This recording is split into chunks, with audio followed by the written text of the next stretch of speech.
How to upload photos to Google Drive from Android. Hello everybody, this is Sabrina here to help you today. So without any further ado, let's get into the video.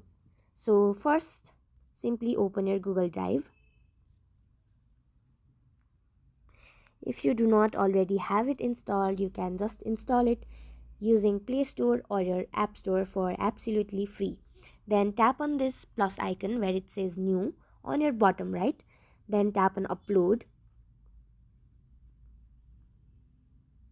Tap on gallery and simply choose the photos you wish to upload and you will be done.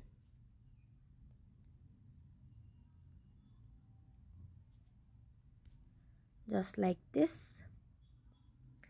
And that's it. Thank you for watching this video. Make sure to like, share and subscribe to our YouTube channel. If you got any question, comment them down and I'll catch you in the next one.